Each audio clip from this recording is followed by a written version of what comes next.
¿Eso era todo? Gracias. Ya estamos.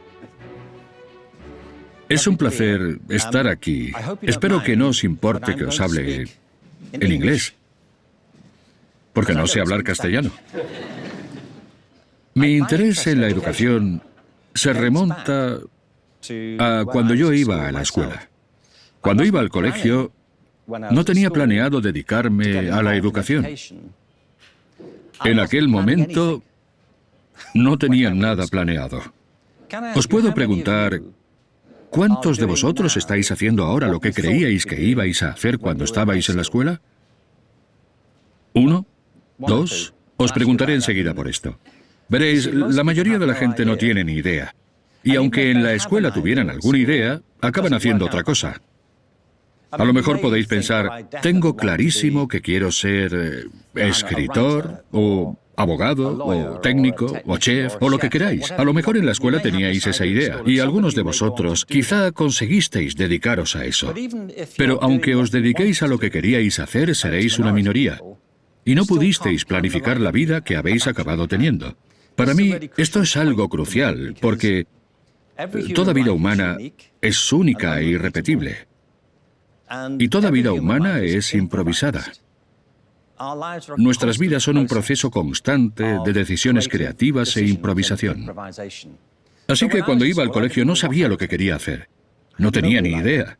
Yo formaba parte de una familia numerosa. Tengo 5 hermanos y una hermana. Uno de mis hermanos está aquí, John. Hemos venido juntos. Cuando tenía 4 años, vivíamos al lado del campo del Everton. Hay 2 campos de fútbol en Liverpool, el de Everton y el de Liverpool. Nosotros crecimos al lado del estadio. Así que mi padre creía que yo sería jugador de fútbol, con 4 años, porque mi padre había sido jugador y yo estaba muy en forma y era ágil. Y al parecer tenía un talento precoz.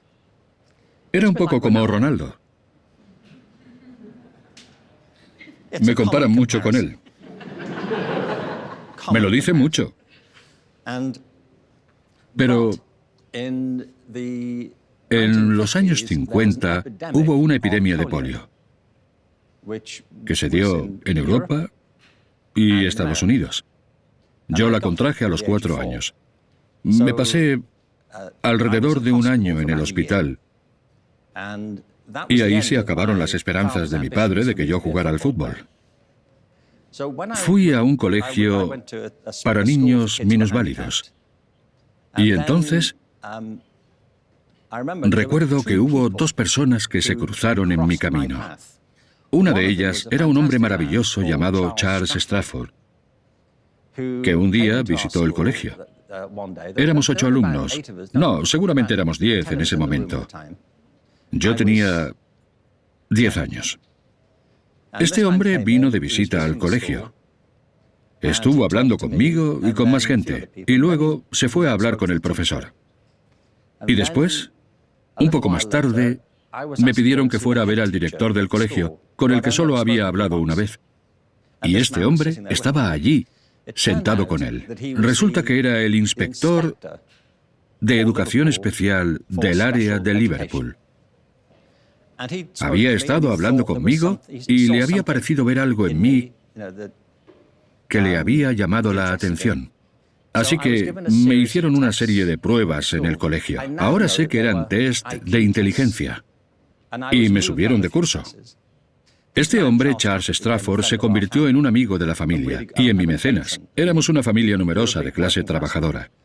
Y empecé a trabajar con otra profesora, la señorita York, que era muy exigente. Y gracias a haber trabajado con ella, aprobé el examen público para entrar en las escuelas convencionales, en la secundaria. Y allí que me fui. Yo fui la primera persona de mi escuela en aprobar el examen de admisión para entrar en la educación convencional. Y fue todo gracias a que 2 personas vieron algo en mí y me exigieron que lo desarrollara. Entonces empecé a ir a la escuela convencional y allí empecé a educarme. Trabajé mucho lengua y teatro y seguía sin saber a qué quería dedicarme. Me quedé asombrado de que la gente de todas las edades tienen muchas más habilidades y posibilidades de las que la educación ordinaria les permite descubrir. Muchos niños nacen con grandes capacidades, pero yo creo que las habilidades humanas son como recursos naturales. Están enterradas bajo la superficie y hay que descubrirlas. Y puede que nunca las descubramos. Todos vosotros tenéis habilidades de las que seguramente ni siquiera sois conscientes, y puede que nunca las descubráis por falta de oportunidades. Se me ocurre que la lingüística es un buen ejemplo. La mayoría de niños aprende a hablar en sus primeros años de vida. Y curiosamente, nadie les enseña a hacerlo. Si sois padres, lo sabéis. No le habéis enseñado a hablar a vuestro hijo. ¿Cuántos hijos tenéis? Vale. Si tenéis hijos, sabéis que aprenden a hablar en sus primeros años, ¿verdad? Pero vosotros no les enseñáis, no en el modo en que nosotros concebimos la enseñanza. No les sentáis cuando tienen 2 años y les decís, tenemos que hablar. Bueno, más concretamente tienes que hablar tú. Y se hace así. Lo aprenden sin más. ¿Cuántos de vosotros habláis 2 idiomas? ¿3? ¿4? Yo creo que pasa lo siguiente. Si aprendes un par de idiomas de pequeño, te resulta más fácil aprender más. La mayoría, si están expuestos a 3 o 4 idiomas en su niñez, lo aprenden sin esfuerzo.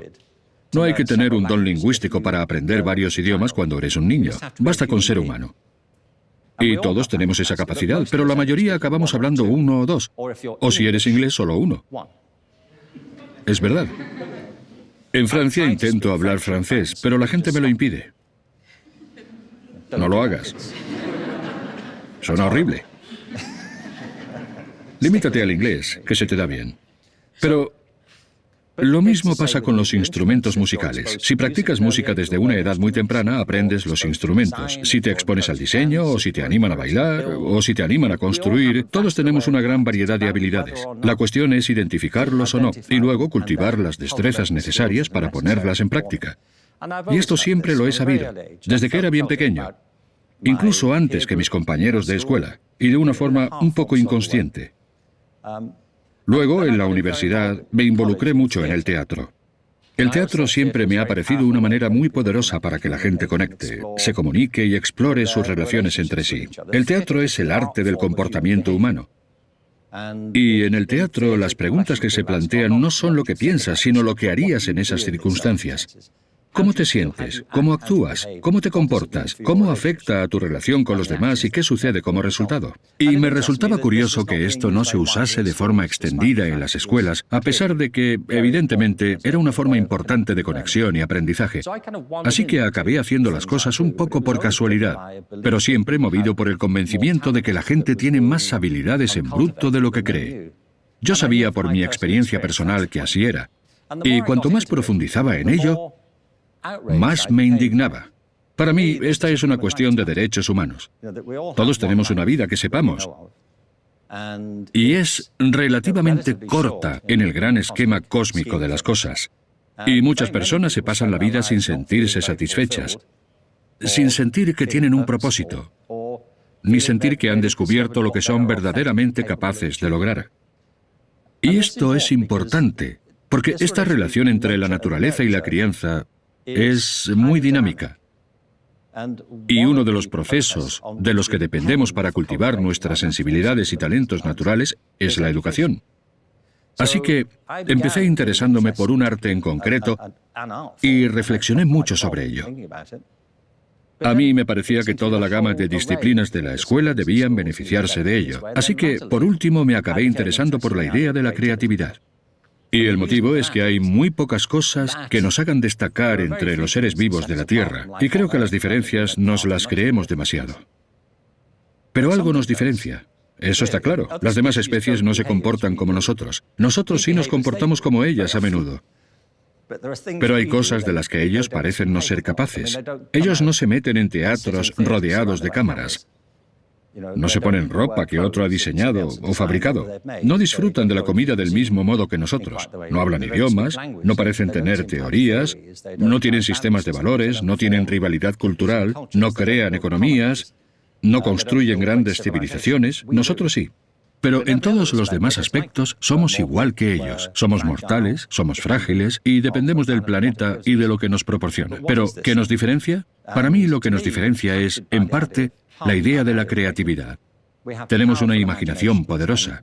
Y cuando dirigimos nuestra imaginación hacia cosas prácticas, creamos mundos virtuales en los que vivimos. Así que, para mí, la idea, el concepto y la práctica de la creatividad son la esencia de lo que significa ser humano. Y cada vez me parece más importante que cultivemos estas capacidades en nuestros sistemas educativos, que llevan mucho tiempo ignorándolas, por la humanidad que compartimos, y también porque ahora, mediante estos sistemas, nos hemos creado accidentalmente todo tipo de desafíos que son de carácter existencial. Nada me parece más desolador que escuchar los debates políticos sobre cómo mejorar las escuelas haciendo más pruebas y más exámenes. Y el gran desafío al que nos enfrentamos como seres humanos lo dejamos de lado en la mayoría de los sistemas educativos. Así que, cuanto más me involucraba en la educación, más me interesaba en no solo la teoría, sino también en la práctica. Así que cuando hace unos años di una charla en TED, ya llevaba un largo camino recorrido. Esa charla en particular, que puede que hayáis visto, tuvo lugar en 2006. Y ya lleva unos 53 millones de visualizaciones. ¿57? Es que me he pasado la noche viéndolo. ¿Ya lleva 57?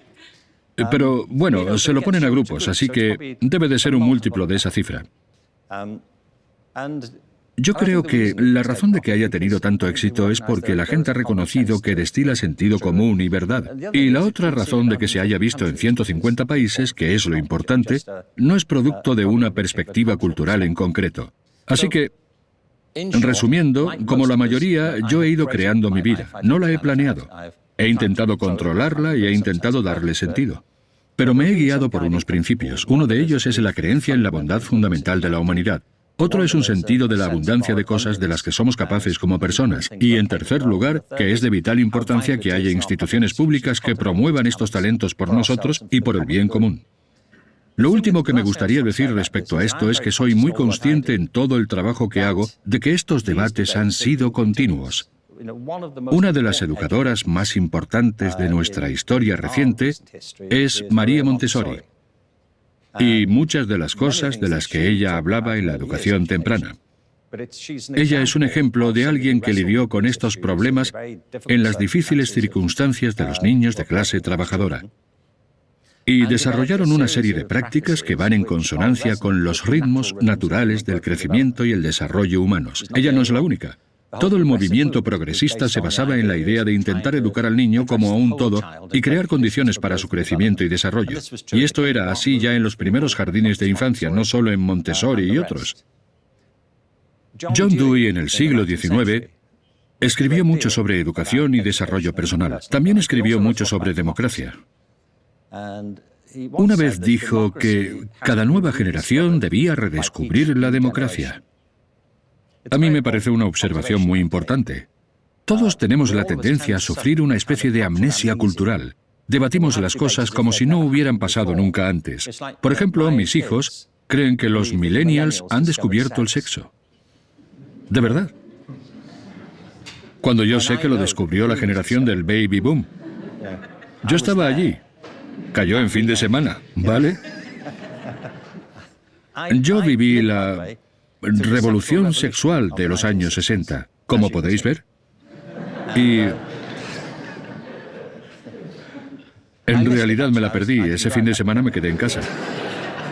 Pero el lunes, cuando me fui a trabajar, noté que algo había cambiado. Mis padres afirmaban haberlo inventado también, así que quién sabe. A saber quién inventó el sexo.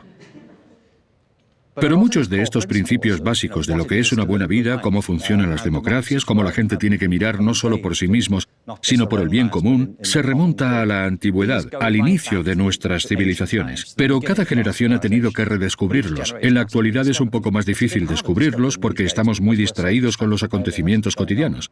Mirad lo que está pasando ahora mismo en Estados Unidos, otro país que se proclama a sí mismo como el líder de los principios democráticos. Yo he vivido allí durante 17 años y os puedo decir que esa afirmación es un poco exagerada.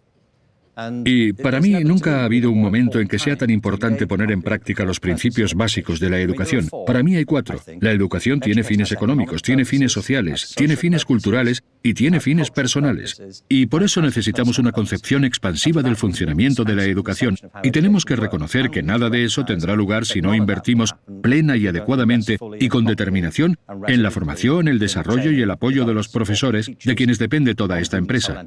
Así que para mí estos temas no disminuyen en importancia, sino que aumentan en importancia cada vez más. ¿Tenéis ideas, comentarios, observaciones, preguntas? Hola Ken, buenos días, soy Laura, soy futura maestra y me gustaría preguntarte que cómo recuerdas tu etapa en la escuela y que si tuviste algún gran maestro que te cambiase la vida. ¿Sabes? Hola, Laura. ¿Vosotros la habéis entendido?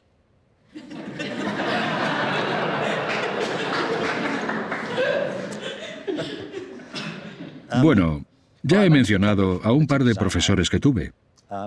Es difícil exagerar la importancia de los profesores en tu vida. Es decir, yo creo que es uno de los trabajos más exigentes que una persona pueda tener. Y lo digo de verdad. Es una profesión con muchas dimensiones.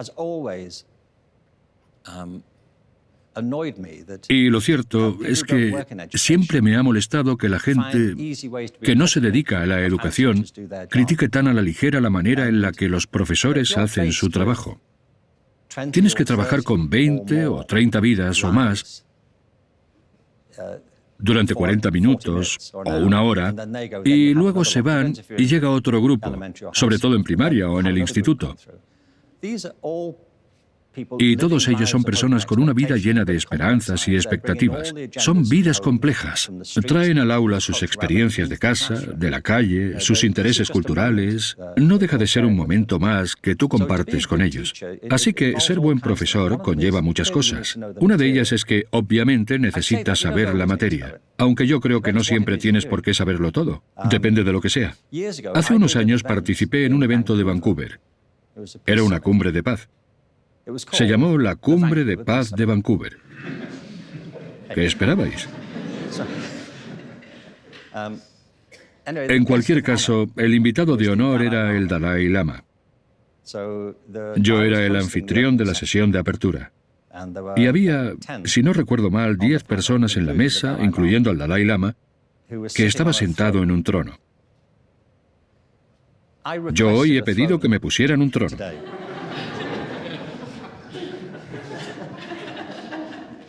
Esto es muy barato, que lo sepáis. ¡Qué decepción! Bueno, el Dalai Lama estuvo genial. En un momento dado, le hicieron una pregunta. Le hicieron muchas preguntas. Había 2000 personas en el auditorio. Pues le hicieron una pregunta y se quedó muy pensativo. Estaba sentado con las piernas cruzadas. Cerró los ojos y se quedó en silencio durante un buen rato. Un rato demasiado largo, pensé yo. Porque yo era el anfitrión.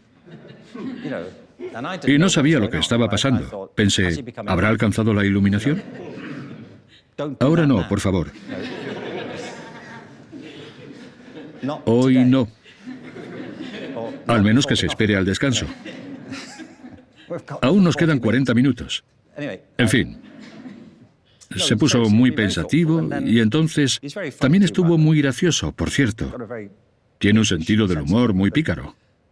Pero le hicieron una pregunta. Era sobre la filantropía o algo así. Y entonces tomó aire y pensamos, seguro que va a decir alguna genialidad. Se inclinó hacia adelante, todos nos inclinamos hacia adelante y dijo, no lo sé. Yo pensé, ¡qué decepción! ¿Cómo que no lo sabes? Eres el Dalai Lama. Pero luego dijo, nunca lo había pensado. Y se dirigió al público y preguntó, ¿qué pensáis vosotros? Me encantaron 2 cosas de ese instante.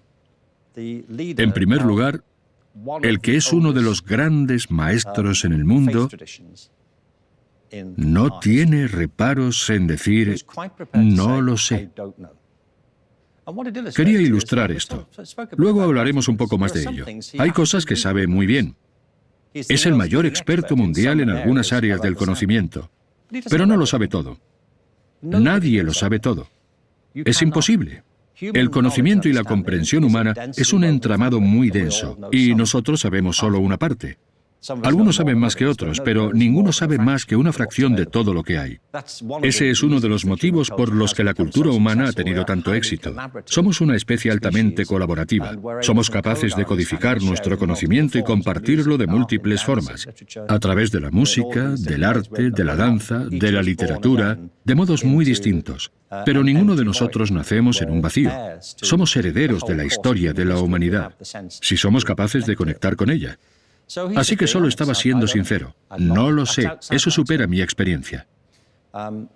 Esto me parece muy importante porque los profesores de hoy sienten la presión de tener que saberlo todo. Y es algo totalmente honesto que los profesores digan, no lo sé. Socialmente, todos soportamos la presión de fingir que sabemos cosas que no sabemos. Y lo segundo es algo muy sencillo, que el Dalai Lama dijo, ¿qué pensáis vosotros? Esto indica que el aprendizaje no es un monólogo, sino que es una relación, es una conversación. Y los grandes profesores de la antigüedad lo sabían. Sabían que el aprendizaje se produce a través del diálogo, la conversación y la interacción. Los grandes profesores son alumnos y los grandes alumnos son profesores. Son todo al mismo tiempo. Así que eso es lo que conlleva ser un buen maestro de escuela. En parte, has de entender que formas parte de una relación, que no te limitas a transmitir lo que sabes a gente que no lo sabe. Eres un catalizador que mejora la comprensión de todos. Hay cosas que tienes que saber. En fin, no tendría mucho sentido contratarme a mí para enseñar español. Es mejor si sabes hablarlo. El aprendizaje por descubrimiento tiene un límite, ¿vale? Pero un buen profesor debe conocer su materia, saber de su tema, pero también debe saber hasta dónde alcanzan sus conocimientos. Los buenos profesores también son buenos facilitadores.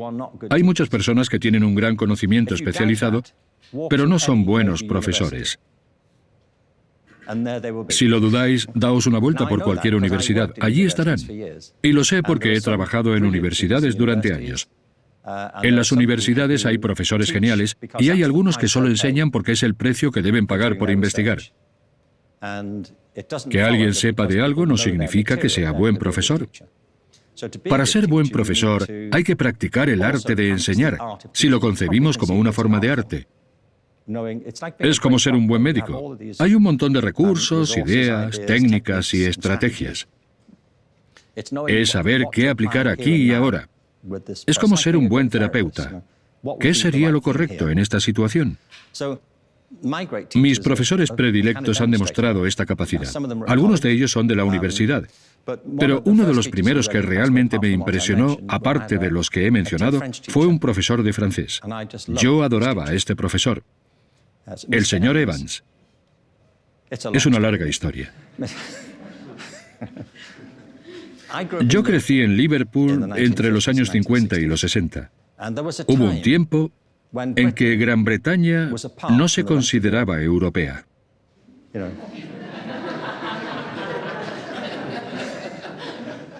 Aunque ahora nos parezca raro.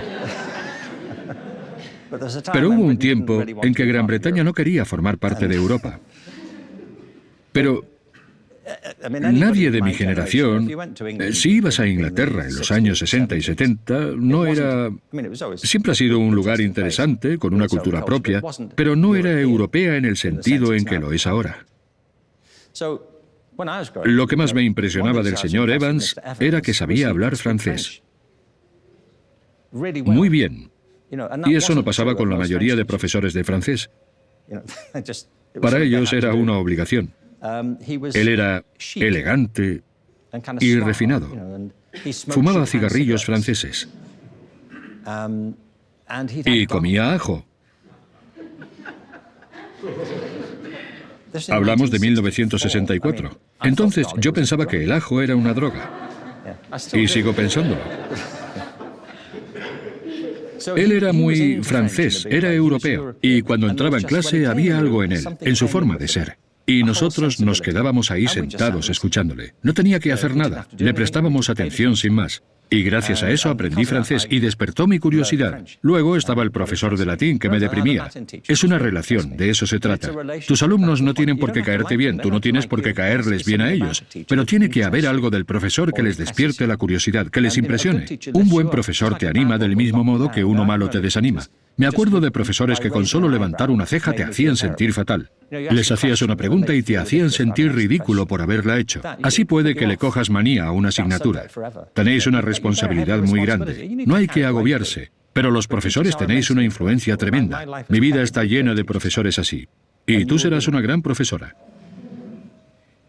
Soy Mar Romera, soy maestra y yo soy optimista y creo que vamos a cambiar el mundo a través de la educación.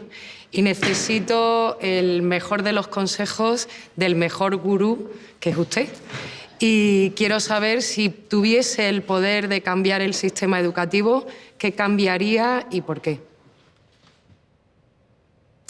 Vale. Lo del gurú es verdad.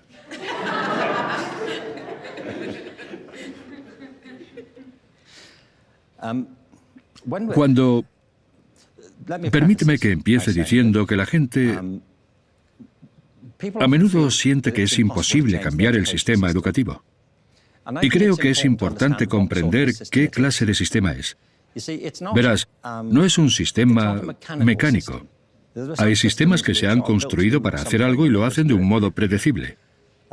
Pero no es un sistema inerte, ni funciona mediante algoritmos. Es un sistema humano. Es lo que los teóricos llaman un sistema adaptativo complejo. Eso quiere decir que está compuesto por múltiples elementos. Por ejemplo, una palanca es un sistema mecánico simple. Es un ejemplo de sistema mecánico. Una barra con un punto de apoyo que amplifica qué esfuerzo se le aplica. Un avión es un sistema complejo. Está compuesto por millones de sistemas simples. Pero de momento no se cambia a sí mismo. Los aviones no tienen sentimientos respecto a dónde vuelan. No quiero volver a Karachi. Es un rollo de sitio.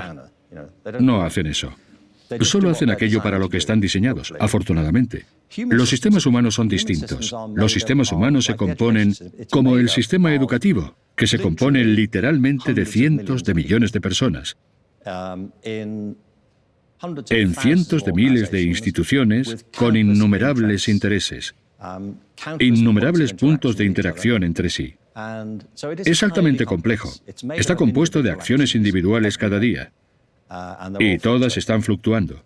El funcionamiento del sistema tiene unas características dominantes, pero es un diseño dinámico y vibrante, incluso cuando no lo parece. En segundo lugar, cambia constantemente. Hay cosas que parecen ser constantes, pero aún así, con el tiempo, pueden cambiar mucho. También hay mucho espacio en el sistema para la innovación. Se pueden hacer muchas cosas con la educación, con los sistemas humanos. Se pueden hacer cambios en el sistema. Mucho de lo que pasa en las escuelas, por ejemplo, en nuestros países, no lo dicta la ley, sino que es lo que la gente se ha acostumbrado a hacer. Es un hábito. Por ejemplo, la mayoría de sistemas escolares no impiden que los profesores prueben otras formas de enseñar. Mi esposa era profesora en Liverpool. Tenía 42 niños en clase. Tenían 10 años. Su clase era una jaula de grillos, y lo que hizo fue ponerlos a trabajar siempre juntos, en grupos mixtos. La gente dice, ¿cómo enseñas a 42 niños todo el día? ¿Cómo lo haces? Pues los pones a trabajar juntos, les enseñas juntos. Su escuela era un lugar muy interesante porque el director fomentaba la colaboración entre los distintos profesores para que trabajaran sus puntos fuertes. Los directores pueden hacer eso. La ley no les exige ceñirse al camino por el que va todo el mundo. Desde el sistema se puede cambiar el sistema. Puedes luchar por los cambios. Puedes salirte del sistema e ir a una escuela alternativa. Lo que quiero decir es que hay flexibilidad y que el sistema está cambiando. Y está cambiando en parte, y esta es la parte optimista, porque hay fuerzas que están alterando la educación. Una de ellas es, de esto quiero hablar luego, es que hay un creciente problema de desempleo entre la juventud. Cada día se rompe la promesa de que la educación hace a decenas de miles de niños. Es una energía poderosa y perturbadora que se está acumulando en la población. La promesa de la educación superior está fallando a muchos jóvenes. Cuando yo estaba en la universidad, la idea era que si trabajabas duro, lo hacías bien y te sacabas una carrera, tendrías un buen trabajo. Pero la gente sabe que eso ya no es así. No digo que no sea nunca así, pero ya no es una garantía como lo era antes. También sabemos que vamos a enfrentarnos a una enorme cantidad de innovaciones en la tecnología digital y la inteligencia artificial, que con toda probabilidad perjudicarán a muchos puestos de trabajo que creíamos que eran territorio exclusivo de los humanos. Vivimos en un mundo de fluctuaciones y cambios constantes, y eso sin tener en cuenta el asunto del clima y lo que está pasando en nuestro sistema político. El sistema está fluctuando, está cambiando. Se resiste a algunos cambios, pero hay muchos cambios en marcha. Así que yo creo que hay varias opciones. Una de ellas es, y creo que es un principio importante, que si trabajas en la educación, entonces eres el sistema. Tú y todo el mundo. No consiste en decir, tienen que cambiar los demás. Lo que tú haces forma parte de ello. Cuando entras en clase, se cierra la puerta, todos esos niños te miran y te prestan atención. Lo que ocurre a continuación, para ellos, es el sistema educativo.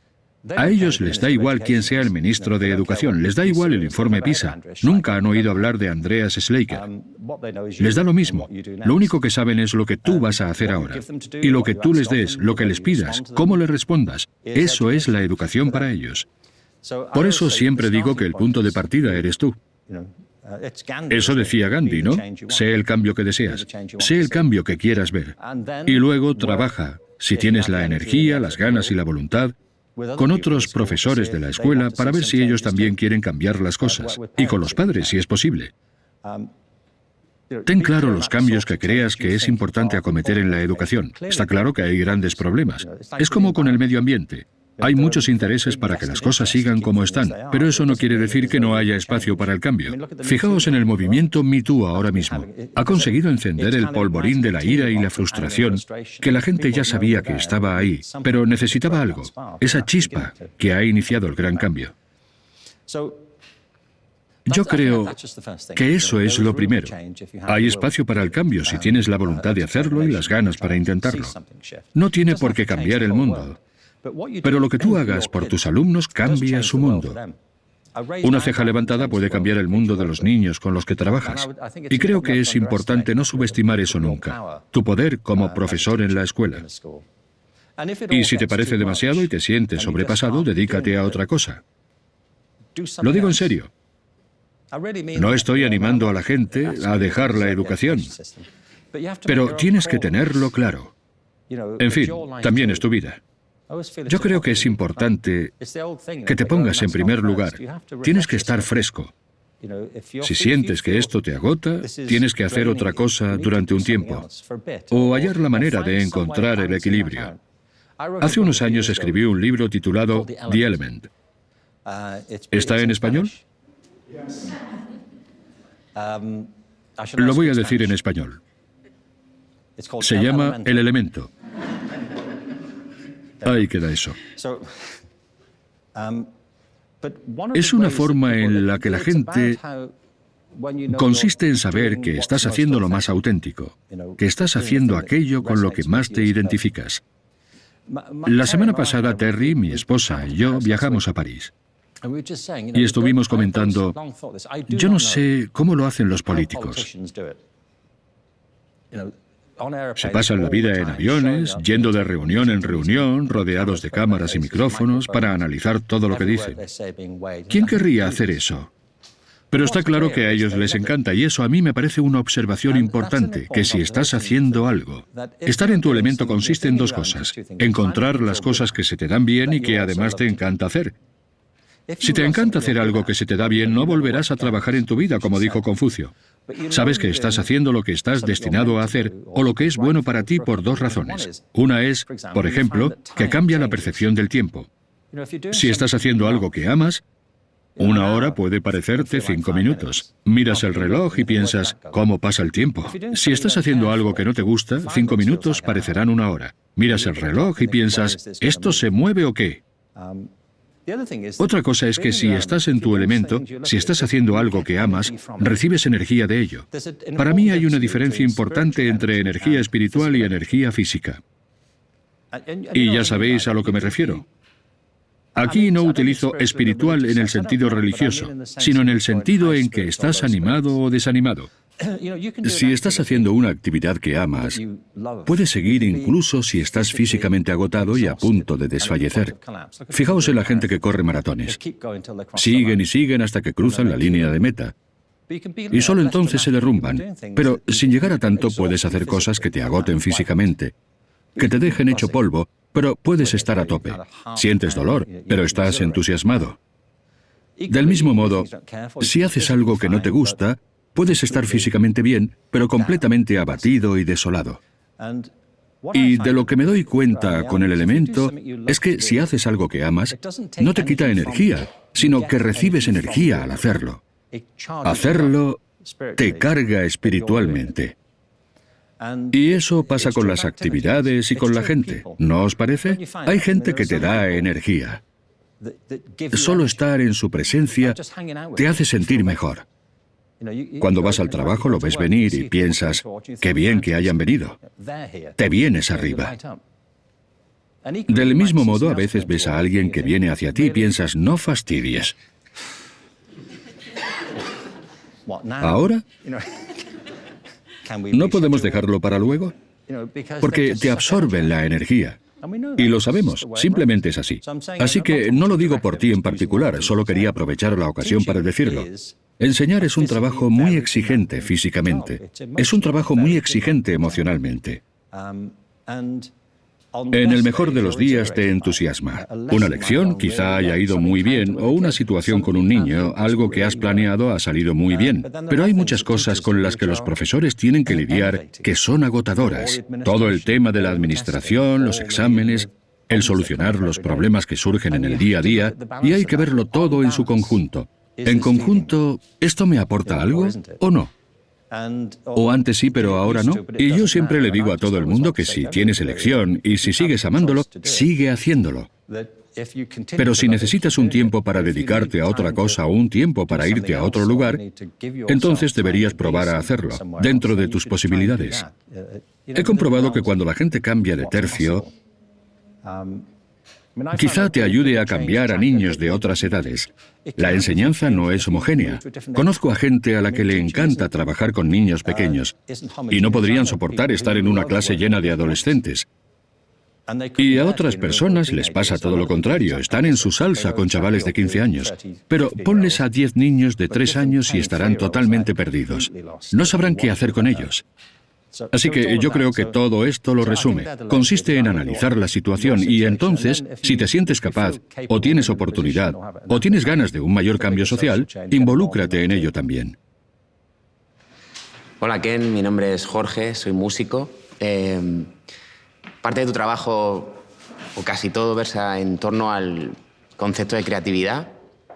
Y curiosamente, hay mucha confusión, hay mucha gente que no lo entiende bien, ¿no? Y tú además dices que la escuela mata la creatividad. Así que la pregunta sería, ¿qué es para ti creatividad? No lo sé.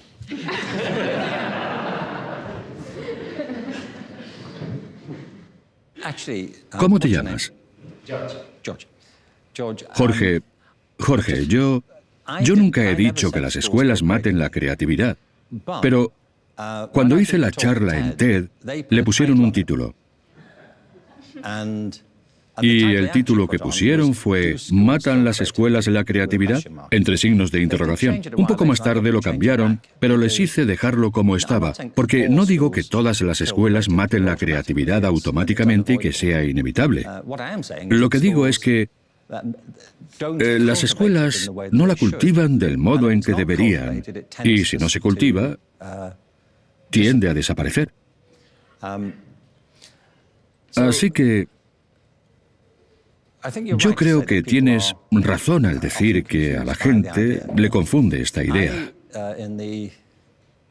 A finales de los años 90, presidí una comisión sobre la creatividad en la educación para el gobierno del Reino Unido. Recuerdo que en el Reino Unido teníamos una estrategia nacional de alfabetización. Mucha gente creíamos que también hacía falta una estrategia de creatividad, por razones de las que podemos hablar luego si quieres.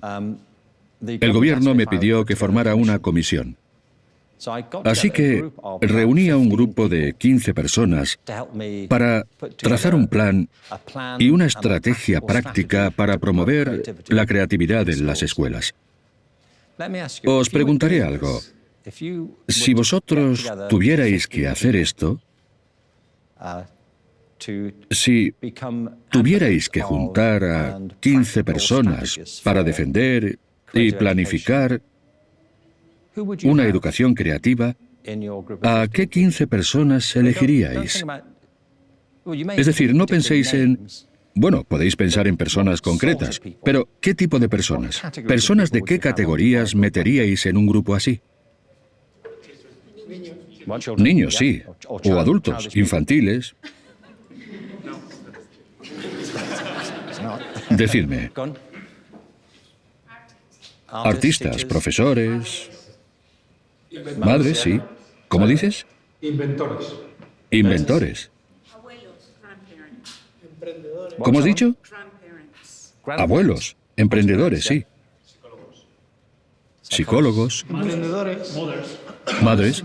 Padres, ¿no?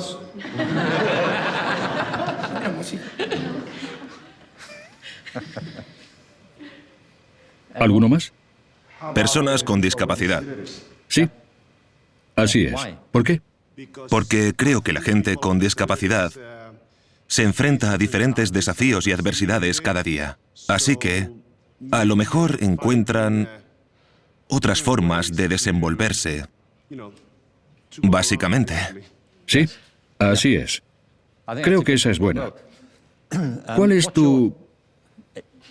¿Te gusta la palabra discapacidad? ¿Te parece bien utilizarla? Puede. Es la mejor que se me ocurre en inglés. Hace solo 4 años que aprendí inglés, así ¿De que... verdad? ¿De dónde eres? Soy de aquí, de España. ¿Y cuál es tu discapacidad? Soy ciego. ¿Y eres ciego de nacimiento? No, perdí la vista a los 8 años. Ya. ¿Y fue a causa de un accidente o cómo ocurrió? No, fue una enfermedad. ¿Ah, sí? ¿Fue paulatino o repentino? Fue repentino, en 5 segundos. ¿En serio? Sí, ¿Te puedo preguntar qué enfermedad era? glaucoma. ¿Y tan rápido fue? Sí, porque me tocó la retina. Sí, ya. Así que fue literalmente como apagar un interruptor. Sí, exactamente. Te pregunto porque el secretario de Estado... Bueno, antes de eso, fui a una escuela especial cuando era niño, como decía antes. Y... Sí, yo también. Así que, bueno... Había niños con todo tipo de discapacidades aparentes. Digo aparentes por un motivo. Había niños que tenían polio. De esos éramos bastantes. Niños con parálisis cerebral, niños ciegos, con visión parcial, sordos, niños con problemas de corazón, asma. Había personas de todo tipo. Y lo que me llamaba la atención, había un niño que se sentó a mi lado durante años que tenía parálisis cerebral. La parálisis cerebral es algo terrible, porque suele estar provocada por un daño en el cerebro, una lesión cerebral de alguna clase. Y como cualquier otro tipo de discapacidad física, no significa que haya ningún tipo de deficiencia mental o emocional. Es un problema motor. Y en la parálisis cerebral, lo que pasa es que para hacer algo tan simple como estirar el brazo así, hay que contraer unos músculos y relajar otros. Y el efecto que tienen algunas de estas lesiones cerebrales en la capacidad motora es la falta de coordinación. Los músculos que tienen que relajarse no lo hacen, no se coordinan. Así que te pasas todo el tiempo peleándote contigo mismo. No puedes hacer llegar el mensaje del cerebro directamente a los músculos para que se comporten de la forma que la gente considera natural. También puedes imaginarte el efecto que tiene eso en los músculos de la cara. Hablar conlleva una coordinación altamente compleja de músculos faciales. Y si no se coordinan, pues, en fin, la voz sale a duras penas y a menudo se te cae la baba también. Es como cuando vas al dentista, que no puedes mover la boca. Así que es algo terrible, porque parece que tengan también graves problemas mentales, que podrían tenerlos, pero lo más seguro es que no sea así. En cualquier caso, este chico que se sentaba junto a mí, sus brazos estaban encogidos y no podía coger un lápiz. Pero podía coger un lápiz con los pies, con los dedos de los pies. Así que subía la pierna y se ponía a escribir con el lápiz entre los dedos. Tenía muy buena caligrafía. Era mejor que la mía, de verdad. Nunca he conseguido dilucidar si aquello podía considerarse escribir a mano. ¿Escribir a pie? Pero se le daba muy bien. Pero lo mencionaba porque toda la gente que conocía allí no se definía por su discapacidad. Solo era algo con lo que estaban lidiando. Y seguro que... Bueno, no quiero dar nada por hecho en tu caso. Pero ellos no es que dijeran, soy sordo, eso es todo lo que necesitas saber. Además, eran sordos. Es curioso cómo la comunidad sorda forma una especie de cultura, porque tienen los lenguajes de signos. Uno de los indicadores de una cultura es que hay un código lingüístico característico, y ellos tienen uno. Bueno, tienen varios. Pero no es como tú. ¿Cuál era tu nombre? ¿Cómo te llamas? Enamet. Enamet. Enamet. Sí. Sí. Supongo que en tu caso no dices, eso es todo lo que tenéis que saber, que soy ciego. ¿Qué más puedo decir? Es solo algo con lo que tienes que lidiar. Pero también tienes que luchar con todo lo que lucha el resto de la gente. Como ser una persona, conseguir un trabajo, ir a trabajar. Es solo que algunas cosas te resultan mucho más difíciles, claro está. Tienes que esforzarte más. Y seguro que también tienes que lidiar con cosas emocionales. A mí de pequeño no me importaba tener polio. De verdad que no. Era una molestia, pero no era nada que me fuera a impedir hacer algo que quisiera hacer. Y no he usado bastón en toda mi vida hasta hace poco. No me molestaba, estaba en forma y corría, era mucho más ágil. Me recorrí toda Europa haciendo autostop. No fue un impedimento. Tampoco es que quisiera participar en el Tour de Francia, la verdad. Aún estando sano, tampoco lo habría hecho. Pero toda la gente que conocía, en fin, tenían vidas interiores complejas como cualquier otra persona. Y el problema con el tema de la discapacidad es que la gente te define por ella. No necesitamos saber nada más de ti. Suponen que es lo más importante de sus vidas y quizá no lo sea. Puede que haya algo completamente distinto en esas personas. Y lo que es totalmente cierto es que la gente tiene todo tipo de habilidades más allá de las que atraen la atención de la gente. Creo que uno de los problemas para la gente de educación especial es que nuestro sistema, en general, tiene una visión muy limitada de lo que es una habilidad. Se define mayormente en términos de lingüística y matemáticas. Y como tenemos una visión tan limitada de la habilidad, acabamos con una idea muy grande de la discapacidad. Pero si tienes una idea más amplia de la habilidad, entonces nuestra discapacidad percibida ocupará otro lugar entre la infinidad de cosas que la gente es capaz de hacer. Otra cosa es que en mi vida todavía no me he encontrado... Bueno, a lo mejor hay alguien aquí, pero yo no me he encontrado todavía, en mi vida profesional o personal, alguien que no tenga necesidades especiales. Las tiene todo el mundo, todos. A veces están a la vista, a veces parece obvio qué es lo que puede ser o puede que no lo sea. Puede ser una cuestión de género, puede ser una cuestión de necesidad, puede ser una cuestión emocional relacionada con su propio pasado, con sus relaciones, puede que tenga que ver con el concepto que tienen de sus propias habilidades, una obsesión por su apariencia. Todo el mundo, sea quien sea. Si leéis novelas, ya sabéis de lo que estoy hablando. Todo el mundo tiene problemas. Todo el mundo tiene que lidiar con cosas. Y el problema con las necesidades especiales, en mi opinión, es que se mete a todo el mundo en el mismo saco. Se les encuadra en una categoría general según cada caso. Se les define por su discapacidad. Durante un tiempo, yo estuve involucrado en el movimiento del arte de discapacitados. Y hay estupendos ejemplos, es lo que tú decías antes, hay estupendos ejemplos de cómo se acentúan y se desarrollan otras habilidades de una manera que no lo hubieran hecho si no hubiera sido porque han tenido que enfocarse de un modo particular.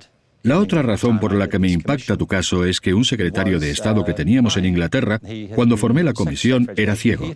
Era el secretario de Educación y había nacido ciego en una familia monoparental, en una ciudad industrial del norte de Inglaterra. No se dio cuenta de que era ciego hasta los 4 años. No tenía ni idea. Es algo curioso, ¿no os parece? Como nunca había visto... No era consciente de que no podía. No fue hasta los 4 años que se dio cuenta de que los demás hacían cosas que él no hacía. Y tardó mucho tiempo en averiguar de qué se trataba. Él sigue sin saber qué es la visión, porque nunca la ha tenido, pero llegó a ser secretario del Interior del país, uno de los políticos más importantes del gabinete. Obviamente tenía que hacer el mismo papeleo que los demás. Es una cuestión tremendamente compleja. Pero bueno, el caso es que había una estrategia nacional de alfabetización y yo creía que hacía falta una estrategia de creatividad. Recuerdo a este hombre que había encargado el informe por aquel entonces diciéndome que el problema de la creatividad es que no puede definirse. Yo recuerdo decirle, no, el problema es que tú no puedes. Así que nos propusimos definirla. Trajimos a un grupo de artistas visuales, diseñadores, neurocientíficos, economistas, empresarios. Había de todo. Pedimos asesoramiento por todo el país. El motivo por el que esto se debió plantear antes es porque había conceptos erróneos sobre la creatividad y quería abordarlos en la composición del grupo.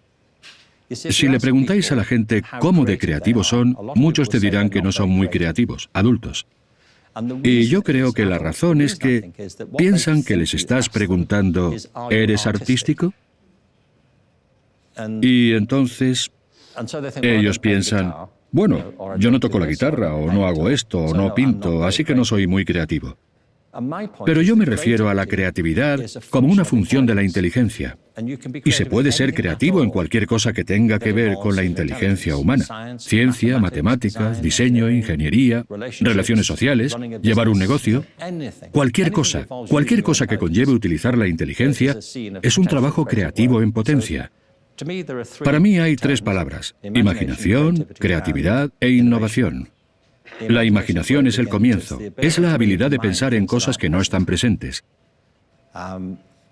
Así que, como vemos, los seres humanos parecen tenerla en mucha más abundancia que cualquier otra criatura. Porque con la imaginación no estás limitado al aquí y a la ahora. Puedes anticiparte, reflexionar, verlo desde fuera, especular, conjeturar, hacer suposiciones. La creatividad es un paso más allá. Es poner a trabajar la imaginación. Es aplicar la imaginación. Y la diferencia es que puedes pasarte el día imaginando, pero para ser creativo tienes que hacer algo. Es el proceso práctico de crear algo. Y puede ser una teoría matemática o puede ser cualquier cosa dentro de los límites de la invención e ingenio humanos. Así que la definimos del siguiente modo. La creatividad es el proceso de tener ideas originales que tienen valor. El proceso es importante porque a menudo es un proceso, no un suceso. Seguro que vosotros lo sabéis. Un músico cuando está componiendo normalmente no... Le pasó a Mozart unas cuantas veces, pero es raro que todo le salga tal cual, sin cambios. A menudo los procesos creativos consisten en hacer borradores constantemente. Y a menudo acabas con algo que no tiene nada que ver a como era al principio. El producto final no es siempre lo que querías. Así que es un proceso. Tiene que ser original. No tiene por qué ser original para todo el mundo, pero tiene que ser algo nuevo para ti. Si te fijas en dibujos de niños de 5 años, son originales en el sentido en que ellos nunca han hecho nada parecido antes. Están rebasando sus límites. Pero no puedes comparar los dibujos de niños de 5 años con el techo de la Capilla Sixtina, ¿vale? No sería justo, ¿verdad? Arrastrar a un niño hasta Roma, señalar al techo y decirle, se hace así, no me hagas perder el tiempo. Y tiene que tener valor. El proceso creativo requiere juicio crítico constante, así que nos propusimos investigar cómo encajar eso en las diferentes áreas del plan de estudios y lo que significaba para la enseñanza y el aprendizaje, para la pedagogía. Se tiene el concepto erróneo de que es una cosa del arte, y no es verdad, es para todo. Otro concepto erróneo es que es para gente especial y no lo es. Todo el mundo tiene capacidades creativas. Y el tercer concepto erróneo es que no puede mejorarse, seas creativo o no. Eso no es cierto. Puedes ayudar a la gente a ser más creativa comprendiendo cómo funciona y adquiriendo las destrezas para hacerlo mejor. Hola, mi nombre es María Luisa, es un honor. Soy madre de una niña de 9 años y me pregunto, si un día mi hija me dice que quiere dejar de estudiar, ¿cómo lo enfoco? ¿Qué le diría usted? Tendría que conocer a tu hija para responder a esa pregunta. Nosotros tenemos 2 hijos. Ya no tienen 9 años. Nuestra hija tiene 29 y nuestro hijo 34. Pero tuvimos que criarlos. Y como todos los padres, especialmente con el primero, no era para nada lo que nos esperábamos. Es un proceso constante de improvisación, de ensayo y error. Hay que alcanzar un equilibrio, ¿verdad? Entre dejar espacio para el desarrollo de tus hijos. ¿Tienes una o más de una? Hay que dejarles espacio para crecer y desarrollarse como las personas singulares que son. Y cualquiera que dude que cada niño es diferente es que no tiene hijos. La idea de que los niños nacen como una hoja de papel en blanco es una chorrada. Las personalidades de niños empiezan a expresarse desde el momento de su nacimiento. Nuestros 2 hijos se quieren, se parecen en muchos sentidos, comparten los mismos genes, se criaron en la misma casa. En muchos sentidos se parecen, pero en otros muchos no podrían ser más distintos. Yo soy uno de 7 hermanos y todos somos distintos. Nos parecemos en algunas cosas, pero somos totalmente diferentes en otras. Así que tendrías que conocer a tu hija y saber por qué quiere dejarlo. ¿Quiere dejar la escuela o esa escuela? Otra forma de enfocar esto como padre es que parte de nuestro papel, en mi opinión, aquí hay mucha controversia al respecto, no es proporcionarles libertad, sino establecer límites. Y también reconocer que, en cierto modo, tú sabes más que ellos sobre algunas cosas. Y a veces hay una tendencia, me parece a mí, no digo que este sea tu caso, pero sé de cuando vivíamos en Los Ángeles que los padres pueden volverse demasiado indulgentes con sus hijos. Y se creen que todo lo que dicen tiene que ir a misa. En plan, nosotros no sabemos nada, ellos tienen 3 años y saben mucho más que nosotros. Pues la verdad es que no lo saben todo. Y parte del deber como padres es intentar discernir qué es lo que más les conviene. Eso no quiere decir que vayas a tener siempre razón. Pero tienes que encontrar el equilibrio correcto. Y esa es una de las grandes responsabilidades y uno de los grandes desafíos de ser un buen padre. No hay que intentar ser siempre su amigo y hacer lo que ellos dicen que les gustaría hacer. Yo lo sé. Ahora pienso en mis padres y yo no me habría centrado en mi educación si no hubiera sido por la presión que ejercieron sobre mí. Yo no quería hacerlo. Yo iba a la escuela a pesar de todo lo que he dicho. Estamos hablando de Liverpool en los años 60. Los Beatles estaban tocando al final de la calle. No me apetecía meterme en casa a estudiar latín. Un hermano de John y mío, Ian, está en una banda de rock. Él estaba ensayando y yo estaba en la habitación contigua haciendo los deberes de latín. Es lo último que me apetecía hacer. Pero resultó que al final los padres también... Otra cosa que tienen que hacer los padres es intentar tener una visión más amplia de la que se le puede pedir a un niño. Porque tienes la ventaja de haber vivido y visto más cosas, y saber que puede haber beneficios no inmediatos que para ellos pueden no ser obvios cuando son jóvenes. No significa que les tengas que agobiar, pero es parte de ser padre. Este año he publicado un libro. Se llama Tú, tu hijo y la escuela. Trata justamente de esto y de cómo los padres manejan la educación de un hijo. Por cierto, este libro es estupendo. Ahí lo dejo. Deberíais comprarlo. Ahora mismo. No, pero trata sobre eso. Sobre diferentes estilos de paternidad. Así que esa pregunta no podría responder a la pregunta. Pero, en general, yo diría que hay situaciones en las que los niños puede que sepan qué es lo mejor para ellos y a veces eso es así. Y otras veces que no lo saben. Es parte de la madurez emocional. Con el tiempo, Bajo las circunstancias adecuadas, nuestro impulso emocional no es equilibrarnos a partir de nuestra cuidada planificación y control. Y a veces las cosas que los niños quieren no les convienen. Por cierto, una de las áreas de la educación que más me interesa, hablo un poco de ello en este nuevo libro, son las escuelas democráticas, así como escuelas alternativas como Summerhill. Bueno, y un montón más. Son escuelas en las que los niños pequeños juegan un papel central y activo en la gestión de la escuela, en las que trabajan juntos para tomar decisiones. En algunas escuelas democráticas no deciden solo sobre las normas, sino sobre la contratación y el despido del personal. Están involucrados de una forma central y ejecutiva en la gestión de la escuela. Y de lo que te das cuenta si implicas a los niños de una forma sería, si les das un poder real en la escuela, en vez de un poder de mentira y una voz de mentira, desde una edad muy temprana ejercen un juicio colectivo tremendamente sensible. Veréis, yo he visitado estas escuelas. Hay un libro magnífico de mi amigo Jerry Mintz que trata sobre las escuelas democráticas. Hay toda una red de escuelas en Israel dirigidas o financiadas por un hombre magnífico llamado Jacob Head y su esposa Shirley. Y estas escuelas no dejan de demostrar que los niños son capaces de emitir juicios y evaluaciones muy sensibles y profundas si saben que tienen una responsabilidad y que de ellos depende hacer lo correcto.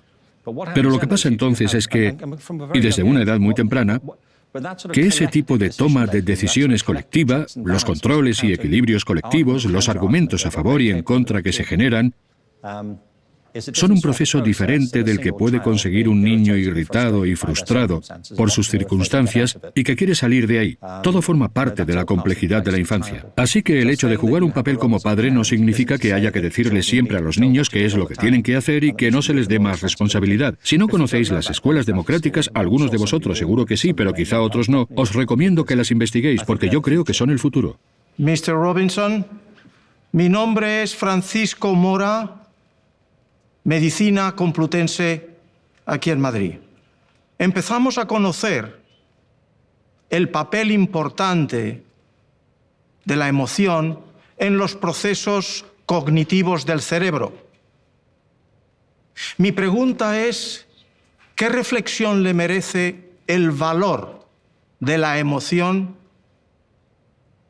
sobre el aprendizaje y la memoria en los estudiantes y en la enseñanza en los profesores? Muchas gracias. Es un placer tenerle aquí con nosotros. Gracias. Uno de los problemas, en mi opinión, de nuestro sistema educativo, en rasgos generales, es que desde el siglo XVIII, en el pensamiento occidental, hemos permitido que se abriera una brecha entre intelecto y emoción. Consideramos que ambas cosas no están relacionadas y que el intelecto, la inteligencia, tiene que ver con la razón, la lógica y el juicio basado en evidencias, y que los sentimientos y emociones son, de algún modo, perjudiciales y hay que contenerlos. Por eso, desde el nacimiento de la psiquiatría, a finales del siglo XIX, casi todo el esfuerzo y los libros que se han escrito se han centrado en los aspectos negativos de la emoción. Estamos hablando de trastornos emocionales, enfermedades emocionales, psicosis, de gente distraída o torturada por sus sentimientos. No quiero decir que no haya emociones negativas. Está claro que las hay. Pero hay que contraponerlas al gran espectro de emociones positivas que guían a la humanidad, la colaboración y el progreso. El amor, la compasión, la alegría, el placer, el entusiasmo y la euforia, la expectativa. Estas no son ajenas a la experiencia humana, son lo que nos impulsa en determinadas direcciones. Y hay una íntima relación entre lo que pensamos, nuestros procesos intelectuales, y los sentimientos subyacentes que los guían. Por ejemplo, si se observa lo que sucede en la mayoría de nuestros sistemas políticos, personas con probadas capacidades intelectuales defienden puntos de vista completamente diferentes en asuntos que uno pensaría que si solo estuvieran impulsados por la razón, se pondrían de acuerdo. Pero cuando profundizas, resulta que sus discusiones están guiadas por el sentimiento, el cual está racionalizado. Se puede ver en las elecciones americanas recientemente, por ejemplo.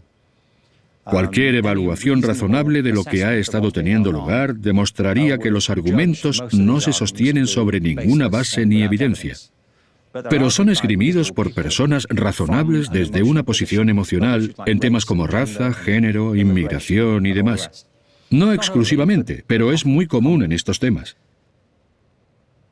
Y creo que es muy importante que intentemos reconectar la idea de sentimiento y conocimiento. Por varias razones. Una es que los sentimientos son una forma de cognición. No son ajenos a la cognición. Es decir, por ejemplo, nuestros sentimientos surgen como evaluaciones de nuestras relaciones con las cosas.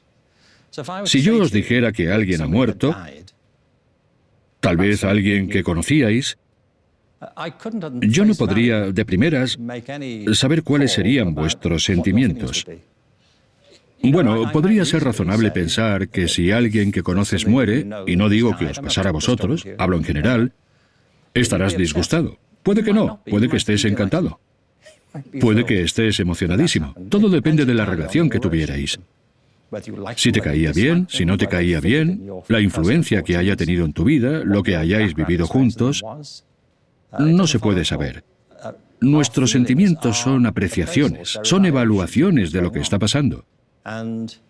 Y se ven afectados por lo que sabemos de la situación y por lo que pensamos sobre ella. Por ejemplo, el racismo, en sus distintas formas, tiene su origen en unas percepciones determinadas sobre otros grupos culturales. Lo que opines de sus prácticas, a veces nuestro miedo a lo diferente. A veces puede ser verdad y otras veces no. Yo estuve mucho tiempo trabajando en Irlanda del Norte en el proceso de paz. Había gente de diferentes comunidades religiosas que en todos los demás aspectos eran iguales. Se habían criado en el mismo pueblo, tenían un acervo cultural similar. Si mirabas a la gente que había en la sala, todos parecían ser exactamente iguales. Pero había una brecha entre ellos que, en algunos casos, desembocaba en asesinatos. Todo por su percepción de las ideas y valores de los demás. El proceso de paz consistía en nosotros medíamos cómo se veía la gente, lo que pensaba que eran y el valor que tenían. La manera de abordar el cambio emocional a menudo es trabajar con la cognición de las personas sobre una situación. Pero no sirve de nada arrinconar los sentimientos como si no tuvieran importancia. Obviamente la tienen. La buena noticia es que ha habido un movimiento muy fuerte en los últimos años, la llamada psicología positiva, los aspectos positivos del sentir, de reconocer que son una parte central de la experiencia humana. Una manera que uso mucho para demostrar cómo estas cosas están conectadas es desafiar los estereotipos que tiene la gente sobre las artes y las ciencias. En las escuelas, por ejemplo, a menudo se piensa que la ciencia es la parte rigurosa e intelectual del aprendizaje, y que las artes es donde la gente da rienda suelta a su creatividad, y que ahí es donde pueden expresar algo, expresar sus sentimientos. Durante un tiempo hemos vivido con esa idea. Siempre se ha dicho que la ciencia es cosa del intelecto y que el arte es cosa del sentimiento. Es como si pudieras centrarte en el intelecto hasta la hora de comer y por la tarde centrarte en los sentimientos. Pero el hecho es que la ciencia es altamente disciplinada, más o menos. La investigación científica, el método científico, se supone que está basado en la razón y las evidencias. Pero los científicos son personas altamente apasionadas, guiadas por la intuición. Michael Polanyi, en su libro Personal Knowledge, hablaba muy inteligentemente sobre esto hace años. Hablaba de las pasiones intelectuales de la ciencia. A las personas les guía el placer por lo que hacen. Fijaos en los estallidos que se producen en las salas de control de los programas espaciales cuando consiguen su objetivo y sale a relucir toda la emoción. Eso es lo que los guía. Y lo que intentan es que sus sentimientos no nublen lo que están haciendo, pero a menudo pueden hacerlo.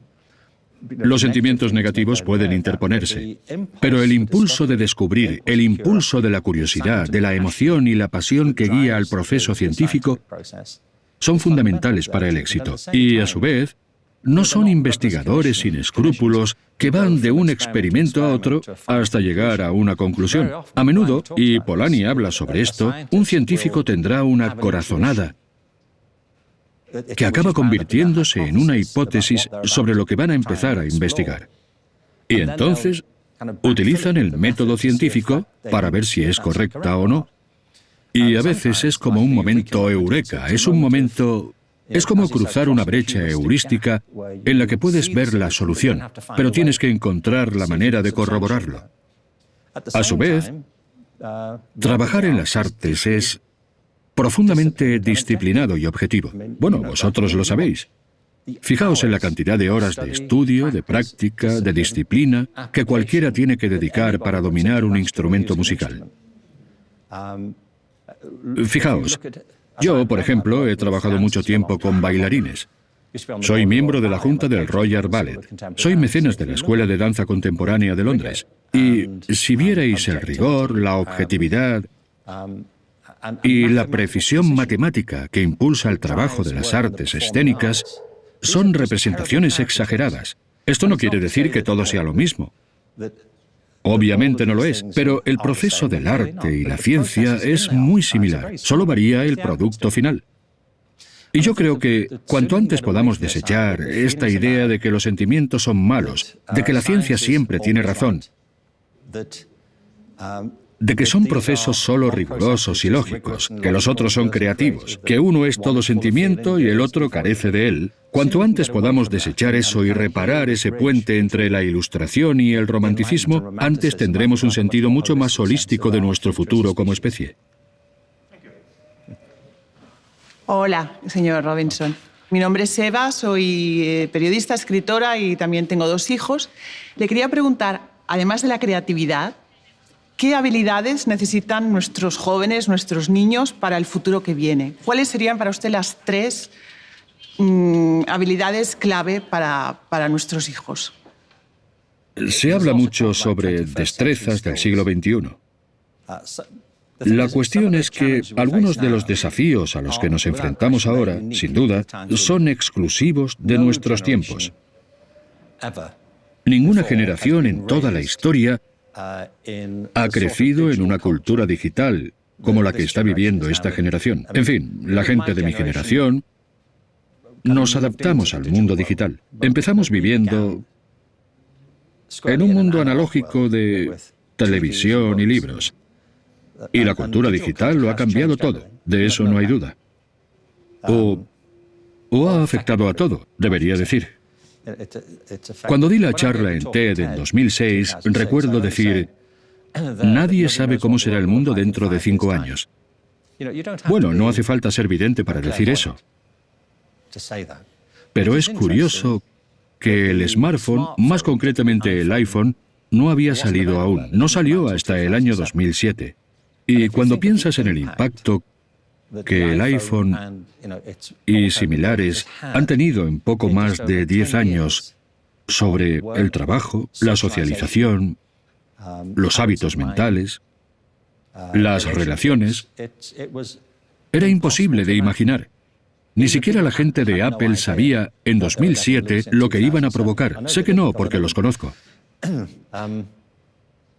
Pero todo eso seguramente quede eclipsado por lo que está a punto de llegar con la inteligencia artificial en sus diversas formas. Eso parece, al menos. Así que hay cosas que tenemos que aprender ahora que son nuevas. Pero hay otras cosas que tenemos que aprender que son las mismas que siempre hemos tenido que aprender. Antiguos principios y prácticas que son comunes a toda la humanidad. Lo que sí parece probable es que la velocidad de los cambios sigue acelerando y serán tan impredecibles como hasta ahora, si no más. Y el impacto de la inteligencia artificial afectará a todo tipo de trabajos que anteriormente creíamos que solo los seres humanos podían acometer, en el sector servicios, en derecho, en medicina, en profesiones asistenciales. En fin, muchas de esas cosas seguro que cambiarán, si es que no acaban desapareciendo. Digo que es impredecible porque todas estas cosas lo son. Es decir, las nuevas tecnologías generan todo tipo de efectos secundarios y a menudo generan trabajos que nadie pensaba que podrían existir. Así que es muy difícil decir cómo evolucionarán las cosas. Pero yo creo que podemos afirmar que en el futuro deberíamos concentrarnos mucho más en qué capacidades son características de los humanos. ¿Qué tenemos los seres humanos que debemos cultivar? Desde la época de la Revolución Industrial nos hemos estado concentrando en que la gente haga cosas que las máquinas pueden hacer perfectamente ahora. De hecho, deshumanizamos a la gente para encajarlos dentro de las economías industriales y creo que ahora debemos rehumanizarnos de nuevo a través de la educación. Pero si dudáis de mí, sé que no es el caso, pero es interesante, volviendo a la cuestión de los sentimientos y las emociones, según la Organización Mundial de la Salud, la segunda causa de enfermedad de los seres humanos en 2020 y de mortalidad será la depresión. La depresión. Estamos en una época en la que el mundo es más próspero que nunca. Sé que la brecha también ha aumentado. Pero si pienso en las vidas que llevamos ahora, en comparación con las que vivían hace 100 años, estamos viviendo en un mundo de fantasía y abundancia en comparación. Mis padres, cuando eran pequeños, no podrían ni haber soñado los lujos que ahora damos por sentados. Pero no hemos recogido los frutos en cuanto a bienestar, desarrollo espiritual o satisfacción. La gente está tan deprimida, enfadada y agresiva como lo ha estado siempre. Ahora estamos viendo en Europa y en Estados Unidos el surgimiento de un movimiento populista en el que la gente vuelve a lanzarse contra los demás. Y ya sabemos cómo acabó eso la última vez. Y el hecho, en mi opinión, es que nos estamos desarrollando más rápido tecnológicamente que espiritualmente. Las tecnologías están sobrepasando nuestra capacidad de asumirlas. Aquí la educación tiene un papel que jugar, pienso yo, para anclarnos al suelo, en cierto modo. En mi libro dirigido a los padres, así como en mi libro Escuelas Creativas, trato el tema de las competencias que deberíamos desarrollar. Competencias es una palabra que se usa mucho últimamente. Significa un conjunto de capacidades prácticas. Yo escribí 8 en el libro. Es que me dejé llevar. Pero si tuviera que escoger las más importantes, yo creo que la creatividad es importante por las razones que ya he dicho. Los niños tienen unas capacidades naturales tremendas, pero tienen que cultivarlas. Tienen que cultivarlas para que no se cierren las puertas de su futuro, para que puedan utilizar esas capacidades para forjarse una vida que tenga sentido para ellos. Pero colectivamente, también necesitamos usar todo nuestro potencial. Tenemos grandes problemas que resolver local y globalmente, y debemos ser capaces de pensar con rapidez y adaptarnos a ellos. La compasión, por ejemplo, es un conjunto de capacidades. No es solo tener buenos sentimientos hacia la gente. Hay una diferencia entre empatía y compasión. La empatía es importante. Pero ya sabéis cómo va esto. Desde hace mucho se habla de ello. Si te enteras que un niño... De hecho, salió una noticia en Inglaterra, un suceso muy trágico. Una madre y una hija, una niña de 8 años, iban dando un paseo por la playa al sur de Inglaterra y una ola vino y las arrastró, una ola de 2,5 metros. Y cuando la madre volvió en sí, su hija había desaparecido. Luego la encontraron, pero murió. Y como padre, es difícil pensar en ello y que no te afecte. A todos nos afectaría. Pero luego vemos en las noticias que han muerto 2.000 personas en un tsunami al otro lado del mundo. Salen las noticias y no nos afecta tanto. Es un fenómeno que nos pasa a todos. Nuestra compasión tiene un alcance limitado. Alguien dijo una vez, un muerto es una tragedia. 3.000 son una estadística. Y para la gente es muy difícil sobrepasar cierto límite de empatía emocional. Pero sentirnos mal por algo o sentirnos bien no es suficiente. Debe ser algo activo. Yo creo que la compasión es la parte práctica de la empatía. es practicar la empatía. Y ahora hay muchas presiones que están impidiendo que las personas sientan ese tipo de cosas hacia otras personas en un momento en el que es necesario. Las redes sociales, por ejemplo, están teniendo un efecto tóxico, en mi opinión, sobre el desarrollo emocional de los niños. ¿No os parece? ¿Cuál es el impacto de Internet, de las redes sociales, del móvil en la creatividad? Yo creo que eso sí que la mata a la creatividad. ¿No lo cree usted? Sí. Puede matarla, en cierto sentido. Yo siempre pienso que lo de redes sociales está mal dicho. Es un nombre irónico, porque no son para nada sociales. Son antisociales. Y hay muchas pruebas que demuestran que los niños se sienten ansiosos y torpes en entornos normales debido a toda la dinámica de las redes sociales. Es muy extraño. Así que la compasión, la colaboración, es un importante conjunto de destrezas prácticas que la gente debe aprender. Me centro en las destrezas más que en el conocimiento teórico que deben adquirir, porque la educación debería ser mucho más que sentarse en pupitres y estudiar proposiciones. Los filósofos harían una distinción, una que me parece importante, entre el saber qué, el saber cómo y el saber esto. El saber qué es lo que solemos enseñar en las escuelas. Es lo que los filósofos consideran conocimiento proposicional. Esto es así, es decir, fechas históricas, acontecimientos, circunstancias, la tabla periódica, cosas fácilmente verificables como ciertas, o que son así independientemente de que una persona lo sepa. Pero también ideas teóricas, así como información objetiva. Saber que es así. No significa que sea verdad, pero es un tipo de conocimiento. Y los planes de estudios están llenos de eso. Y eso es importante. Pero no lo es todo. También tenemos que saber cómo hacer las cosas. No es lo mismo saber analizar un cuadro en historia del arte que pintar un cuadro. No es lo mismo saber analizar música que producirla. No es lo mismo saber subirnos a un coche que saber desmontar el motor. El mundo depende del conocimiento práctico. El conocimiento de cómo producir cosas y hacer que ocurran. A las escuelas eso no se les da muy bien, especialmente debido al énfasis que ponemos en llegar a la universidad. Tendemos a recortar la formación profesional de las escuelas. La consideramos de segunda categoría. Así que si te sacas una carrera en la universidad, se te considera muy inteligente. Pero si eliges la formación profesional, serás percibido como menos inteligente que los que han ido a la universidad. Y el mundo depende de gente que puede hacer cosas. Y luego está el saber esto, que es en lo que se basa la empatía. Como ser humano, ¿qué es esto? Las artes trabajan mucho con este tipo de saber. No exclusivamente, pero también. Esta es la naturaleza de la experiencia y lo que significa. Esta es nuestra experiencia de esto.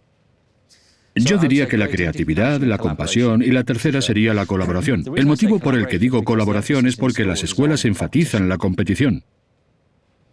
Y la competición tiene su papel. Pero nuestras comunidades, nuestras ciudades, nuestras familias, nuestros vecinos dependen de que la gente colabore. Una gran ciudad como Madrid, vuelvo a lo que estábamos diciendo antes, es un sistema altamente complejo y cambiante. Cada vez que me subo a un avión, me acuerdo de la colaboración. Es decir, fijaos en todo lo que es necesario para construir ese avión. En primer lugar, para despegar. No me refiero a las leyes de la física, sino a la coordinación masiva de actividades, horarios, para asegurarse de que la tripulación sube al avión, que no choca contra otros aviones durante el despegue, que ocupa su lugar en el espacio aéreo, el aterrizaje, la comida, en fin. Llevamos a cabo todas estas cosas y luego nos enfadamos si nuestra maleta tarda en salir. El milagro es que haya llegado. Los seres humanos son criaturas altamente colaborativas, pero eso no lo enseñamos en las escuelas. Lo que enseñamos es a competir, y no es una idea abstracta. Necesitamos más trabajo práctico en equipo en las escuelas que sirva para que la gente practique el trabajar juntos y aprender unos de otros. Así que, si tuviera que elegir 3, serían esos. Hola, señor Robinson, un placer. Mi nombre es Alicia Banderas, soy psicóloga y madre y me preocupa la excesiva sobreestimulación a la que estamos sometiendo ahora a nuestros niños y niñas para que quizás sean más inteligentes. Me gustaría saber si cree usted que cada vez más las personas son o somos más inteligentes, como dice el efecto Flynn, que cada generación, digamos, que aumenta su cociente intelectual. Muchas gracias. Tengo mis reparos respecto al cociente intelectual. El cociente intelectual tiene un origen curioso. Como psicóloga, tú lo sabes. Pero para quien no lo sepa, los orígenes del cociente intelectual se remontan a finales del siglo XIX. Fue un primo de Charles Darwin quien se interesó originalmente en las investigaciones que darían lugar al test de inteligencia. Le interesaba la idea de la selección natural en el mundo animal y se preguntaba, no hablamos de Charles Darwin, sino de su primo. Se preguntaba si algo parecido ocurría en el mundo humano. Observó, por ejemplo, que el mundo humano estaba compuesto de personas muy exitosas y de personas menos exitosas, de ricos y pobres, y se preguntaba si esto era debido a una predisposición genética. Yo creo que él obvió el hecho de que los ricos podían permitirse una educación y perpetuar así sus circunstancias de una forma que los pobres no podían. Pero el caso es que empezó a desarrollar estos test. Al final los elaboraría, en cierto modo, un psicólogo francés. No me acuerdo de su nombre ahora. Trabajaba en París a principios del siglo XX con niños con necesidades especiales. Y básicamente eran una serie de preguntas para obtener una medida más o menos objetiva de la capacidad y el desarrollo intelectuales. El problema es que los test de inteligencia son bastante limitados. Son pruebas que miden cierto tipo de razonamiento deductivo, cierto tipo de razonamiento lógico. Pero los test de inteligencia normalmente no abarcan todo lo que se utiliza en las artes. Por ejemplo, no prestan mucha atención a las cosas que asociamos con la creatividad. Pero coincidieron con el auge de la educación masiva y se convirtieron en herramientas útiles para clasificar a las personas en distintas categorías en las escuelas. Además, en Estados Unidos coincidió con el auge del ejército. Necesitaban seleccionar gente para el ejército. Así que tienen una curiosa historia económica y sociológica. Pero tendemos a pensar, o la gente tiende a pensar, creo que equivocadamente, que los test de inteligencia ofrecen algún tipo de medida objetiva, fiable y absoluta de lo lista que es la gente. Así que la gente dice, tengo un cociente intelectual de tanto, como si eso, de nuevo, te dijera todo lo que necesitas saber sobre él. Yo siempre he sido escéptico al respecto. Conozco a mucha gente muy lista a la que no se le da especialmente bien los test de inteligencia. Tampoco se les dan bien los crucigramas. A la gente se le pueden dar bien muchas cosas y mal otras. Yo conozco a poetas brillantes que tienen dislexia, que les cuesta escribir, pero que tienen un don maravilloso para las palabras. Conozco a músicos brillantes que no saben leer partituras. La inteligencia humana es mucho más rica, ¿verdad? Es compleja y tiene unos matices que no pueden captarse con una simple prueba de 20 minutos. Da igual cuántos números genere. Y un ejemplo curioso es lo de que los resultados de los test de inteligencia van mejorando año a año. Bueno, yo no soy un psicólogo, seguramente tendrías que ayudarnos a comprender por qué parece ocurrir esto. Pero los test de inteligencia han jugado un papel en la historia. Por ejemplo, cuando la gente llegaba a la isla de Ellis, en Estados Unidos, durante la guerra, en la primera parte del siglo XX, se les daba un test de inteligencia en época de guerra y se les asignaba un destino en el ejército de Estados Unidos. Algunos llegaban a la isla de Ellis, inmigrantes, y se les enviaba directamente al ejército. Ni siquiera llegaban a su destino. Se les daban estos test de inteligencia. Hace tiempo escribí sobre esto en un libro titulado Out of Our Minds, The Power of Being Creative. Lo que me llamaba la atención de esto era que si sacabas más de cierta nota en el test de inteligencia, te enviaban a la escuela de oficiales del ejército estadounidense. Y si sacabas menos de cierta nota, te mandaban a infantería. Bueno, todos sabemos lo que les pasaba a la mayoría de soldados de infantería durante la Primera Guerra Mundial, por ejemplo. En el documento de evaluación había una categoría para el test de inteligencia militar. Si al recibir el resultado estabas por debajo de cierto nivel, era escalofriante. Ponía de escaso valor militar. De escaso valor militar. Ya sabías lo que significaba eso. Que no eras más que carne de ametralladora. Así que el test de inteligencia se convirtió literalmente en cuestión de vida o muerte para algunas personas. En Estados Unidos, digo Estados Unidos porque allí están muy obsesionados con el cociente intelectual.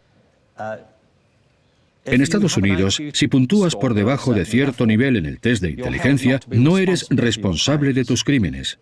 Así que si cometes un asesinato, en algunos estados no puedes ser ejecutado si tu cociente intelectual es muy bajo, porque consideran que no eres bastante competente para ser responsable de tus actos. Bueno, pues ha habido varios casos, que cito en el libro, de presos. Hubo uno en especial que fue condenado a cadena perpetua porque no era lo bastante listo para ser ejecutado. Así que se apuntó a programas educativos en la prisión, y en el transcurso de 10 años su cociente intelectual aumentó, hasta que, al final, sobrepasó el umbral y ya era lo suficientemente listo como para ser electrocutado. No era tan listo como creían, en retrospectiva, me parece a mí. Hubo un gran debate sobre este tema. ¿Qué significa esto? Significa que podemos proseguir con la ejecución porque ahora ya es apto. Como decía, es una cuestión de vida o muerte. Pero si la inteligencia fuera algo inamovible, como creen o creían algunas personas, entonces tu cociente intelectual es como tu grupo sanguíneo. Te dice lo listo que eres. Si fuera así, entonces no podría mejorar con el tiempo. No debería mejorar de generación en generación, ¿verdad? A menos que hubiera algo en el agua que contribuyera a ello. Todo esto apunta a que en todo esto influyen las prácticas y prejuicios culturales y las pruebas de la adaptabilidad y el potencial de crecimiento de las mentes humanas cuando se ejercitan y desarrollan adecuadamente. No sé lo suficiente para saber por qué la gente cree que en el mundo de los test de inteligencia el efecto Flynn continúa. Pero sé que continúa. Y mi respuesta es, ¿podemos reconsiderarlo? Lo que a mí me ha interesado siempre no es que las personas saquen mejor nota en los test de inteligencia, sino que la gente tenga una concepción mucho más rica de la inteligencia. Porque si acabas con una visión limitada de la inteligencia, como decía antes, acabas con una gran visión de la discapacidad. Y conozco a todo tipo de personas cuyas vidas se han complicado por creer que no son suficientemente inteligentes porque eso es lo que les dijeron en la escuela, o quizá porque no daban la talla en comparación al concepto estándar de inteligencia que tiene la gente. Y fuera de la educación, hay todo tipo de indicios que apuntan a que la inteligencia es algo mucho más rico. Fue Francis Binet quien desarrolló estos tests. Francis Binet desarrolló los tests y el primo de Charles Darwin era Sir Francis Galton. Él fue quien desarrolló estos tests en Francia con la intención de ayudar a los niños con necesidades especiales. Quería medir el crecimiento y el desarrollo de los niños. El problema llegó cuando se convirtieron en un sistema masivo de clasificación y filtrado. Yo creo que, en cierto modo, está muy claro que aquí hay un escalón evolutivo. Somos mejores en las cosas que practicamos más. Eso puede ser parte del motivo. ¿Qué piensas tú, por cierto? Sobre todo asociado al afán o a la obsesión que tenemos de estimular a nuestros hijos para que adquieran mejores habilidades, destrezas, les exponemos a pantallas muy temprano para conseguir que sean brillantes. Todos esos esfuerzos como que estamos haciendo para medir luego una inteligencia cognitiva, o incluso también les exponemos a aprendizajes mucho más complejos para los que por edad sus cerebros no están preparados. Entonces me preocupa más este hecho de utilizar y medir la inteligencia para que tengamos ese objetivo, ¿no?, de nuestros hijos sean inteligentes en vez de que sean personas con satisfacciones en la vida, o que haya, como ha dicho usted antes, otro tipo de capacidades como la creatividad, la colaboración, la empatía, el sentimiento de elevación, es decir, cosas que quizá son mejores para la inteligencia emocional que este afán para que los niños sepan como más cosas o se les ponga tareas, ¿no? Para que tengan como adquieran mejores conocimientos. Sí, estoy de acuerdo. Lo siento, no he respondido a la segunda parte de tu pregunta. He hablado solo del cociente intelectual porque me he emocionado. Pero en términos generales sí, creo que es cierto que, bueno, en primer lugar, obviamente, haces mejor algo si lo practicas de forma adecuada. Y los niños tienen todo tipo de capacidades que a menudo descuidamos. Pero otra cosa interesante es, también creo que algunos padres han caído en la trampa de ejercer demasiada presión sobre sus hijos para que sean buenos en todo lo que hacen y que abarquen demasiado. Y volvemos a lo que estábamos diciendo antes. Los padres deben alcanzar un equilibrio y ser juiciosos. Por ejemplo, ¿os puedo hacer una pregunta? De niños, ¿cuánto tiempo pasabais jugando fuera? ¿Solo jugando? ¿Mucho? ¿Mucho? Igual que yo. Yo crecí en Liverpool, en los años 50. Y cuando volvíamos a casa de la escuela, salíamos a la calle a jugar. O al parque del barrio. Durante horas y horas. No nos apetecía ir a casa, la verdad. Solo íbamos a casa para comer. ¿Vale? Éramos como gatos. Si había comida, volvíamos a casa. Si no, íbamos donde estaba la comida. ¿A casa de alguien? Los niños de hoy en día no juegan tanto de ese modo. Yo presido una iniciativa internacional llamada Ensuciarse es bueno. Su objetivo es promover la importancia del juego infantil. Hemos preguntado a 12.000 familias de todo el mundo para una encuesta que acabamos de hacer. ¿Cuánto tiempo pasan los niños jugando en el exterior? Y de media, y esto es así en casi todo el mundo, los niños pasan mucho menos tiempo en el exterior que nosotros. Normalmente menos de una hora. A menudo no llega ni a la hora. A veces nada. No juegan en el exterior. Al mismo tiempo, las escuelas de muchas partes del mundo están reduciendo el tiempo de juego. Y las escuelas lo hacen porque están dirigidas a la competición y los exámenes. Y porque consideran que el juego no importa, supuestamente, o alguien lo considera así. Y la razón de que los niños no jueguen fuera es porque los padres suelen tener miedo de dejarlo salir. Es porque tienen demasiados deberes que hacer. Es porque no hay bastantes sitios donde jugar. Y también porque hay muchas más cosas con las que distraerse dentro que fuera. Muchos niños, según la encuesta, preferirían, por ejemplo, jugar al fútbol en un videojuego que salir fuera a jugar al fútbol de verdad. Pues el motivo por el que estamos haciendo esta campaña es porque el juego no es una tontería. El juego es vital para el crecimiento y el desarrollo de los niños. Es importante socialmente, cognitivamente, emocionalmente y físicamente. Los niños siempre han jugado y es de vital importancia que jueguen, por todas esas razones. Pero una de las razones por las que pasan menos tiempo jugando es que los padres programan demasiadas actividades a sus hijos. Y cuando salen fuera, a menudo es una actividad en equipo supervisada por los padres. Están ahí sujetándoles la chaqueta y gritándoles desde la banda, porque quieren que sus hijos sean más competitivos. Y por todas esas razones creo que es muy importante que reconozcamos que la infancia es una etapa muy importante y que debemos permitir que los niños sean niños. Los niños de ahora, a una edad muy temprana, sufren depresión.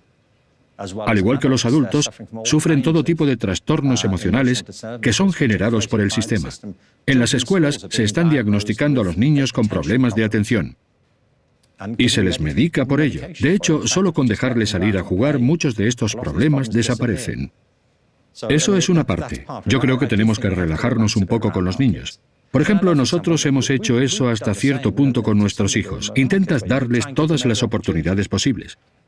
Pero nunca sabes si va a haber consecuencias negativas si les obligas a hacer demasiadas cosas.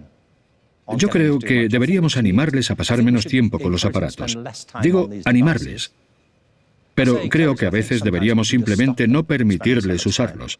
Parte del papel como padre es decir, basta, apaga eso. Pero sí, por todas esas razones, creo que ese es el equilibrio que hay que alcanzar. Hola, señor Robinson. Mi nombre es Ángela, soy profesora de secundaria y trabajo como asesora en una editorial. en los libros analiza las escuelas de hoy, las aulas de hoy y las del pasado. Y me gustaría preguntarle cómo imagina que son las aulas en 20 o 30 años, ¿no? ¿Qué le gustaría encontrar allí? Vale. Bueno, antes de nada he de decir que estoy a favor de las escuelas. Hay gente que no lo está. Hay todo un movimiento para acabar con las escuelas y la escolarización. Pero yo creo que las escuelas son muy importantes.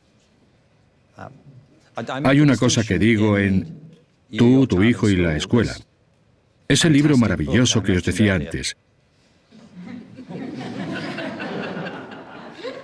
que acaban de publicar. Es genial. Ese. Digo que hay una diferencia entre el aprendizaje, la educación y la escuela. Es decir, a los niños les encanta aprender. Los seres humanos somos las criaturas más curiosas que jamás encontraremos. Acabamos de tener una nieta. Tiene 5 meses. Y, como todos los bebés, tiene un enorme interés por lo que pasa a su alrededor. No hay quien la pare. Cada vez es más curiosa. Ese es el gran impulso de nuestros logros. Los niños adoran aprender. A todos no les gusta la educación y algunos lo pasan mal en la escuela. La diferencia es que la educación, como yo la concibo, es un programa de aprendizaje más formal. Es un programa más deliberado en el que se asume que hay cosas que queremos que los niños aprendan y que no queremos dejar a la suerte por razones culturales o de otro tipo. O si hay cosas que nos parecen muy difíciles para que ellos las averigüen por sí solos. Así que tenemos que ayudarles. Por esas y otras razones tenemos sistemas formales de educación. Y hay quienes lo adoran y hay quienes no lo soportan. Muchos lo pasan mal en la escuela. Y la razón es, en mi opinión, que a veces se les exige aprender cosas que no les parecen interesantes o que no se les enseña de manera interesante. Y a veces porque las escuelas no contribuyen a las condiciones naturales del aprendizaje.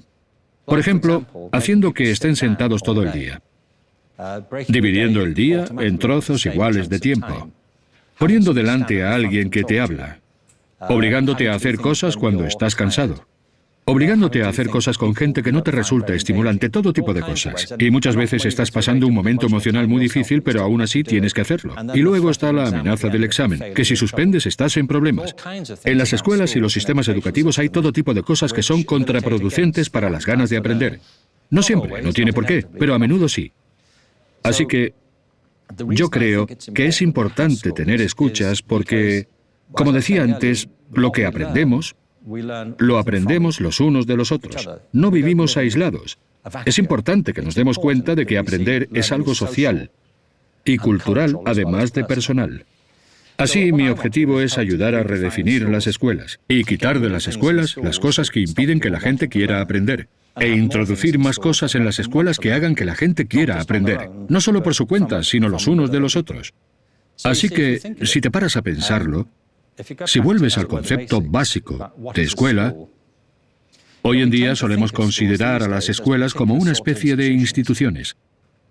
Pero si nos olvidamos de eso un momento, una escuela en el fondo es una comunidad de gente que aprende. De gente que se junta para aprender los unos de los otros. Se puede montar una escuela en cualquier sitio. Se puede montar una escuela en un parque. Puedes montar una escuela en tu casa. Esto es una especie de escuela. Si tuviéramos todo el día, podríamos reorganizar todo esto y hacerlo de otro modo. No lo hago ahora porque ya está montado así. Pero una escuela es gente que se junta para aprender los unos de los otros. Pueden ser 2 personas, 10 personas, pueden ser 1000 personas. Así que el desafío no es acabar con las escuelas, sino reimaginar cómo podrían ser. De modo que se fomente y se cultive el apetito por el aprendizaje y saciarlo adecuadamente, en lugar de, como ocurre tan a menudo en la actualidad, reprimirlo y hacer no solo que la gente pierda el interés, sino al contrario, que se rebelen contra todo el proceso, como hacen algunos que abandonan la escuela. Simplemente no la acaban, la ven como algo que tienen que sufrir y con lo que tienen que terminar cuanto antes. ¿Y cómo se consigue eso? Si te paras a pensarlo, habría que mantener algunos elementos. Yo creo que las escuelas necesitan su plan de estudios. El plan de estudios es lo que queremos que se aprenda. Repito que me parece perfectamente razonable plantearnos de forma colaborativa qué es lo que queremos que los niños aprendan hoy en día. Y yo creo que mejor que dividir en grupos de asignaturas es coger la idea de las competencias y decir qué cosas ayudarán a desarrollar esas competencias. Y entonces empezar a considerarlas no como asignaturas, sino como disciplinas.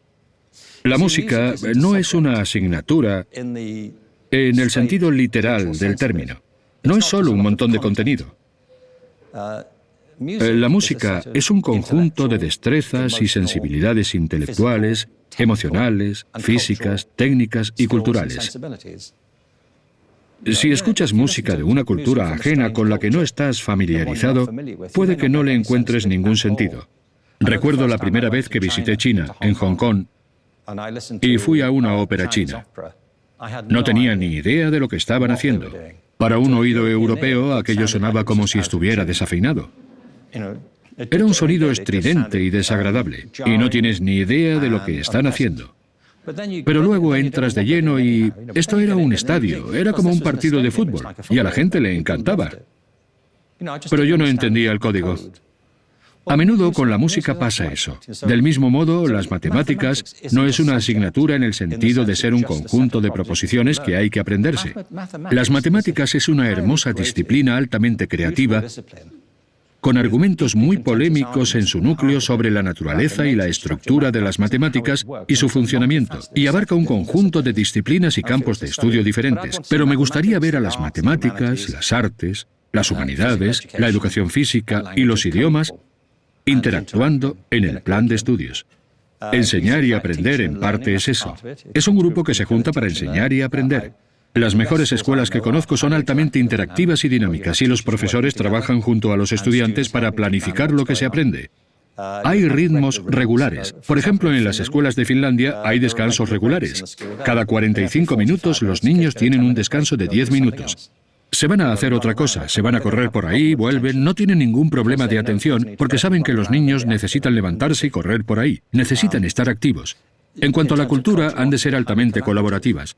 Por eso las escuelas democráticas son tan buenas.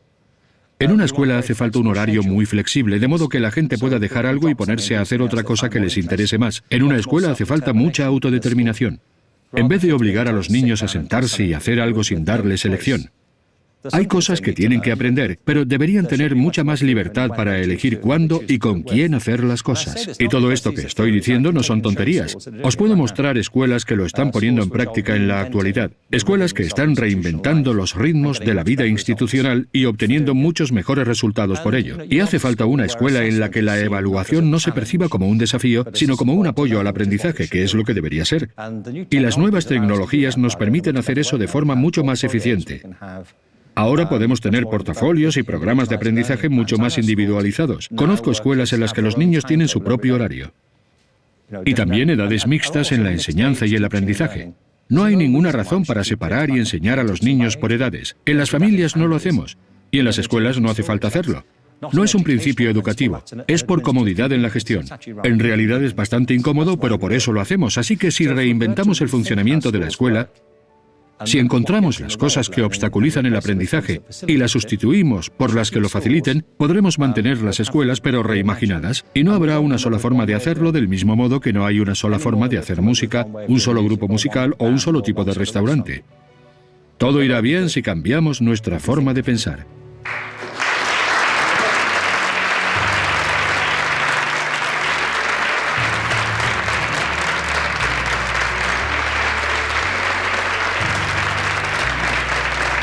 Muchas gracias.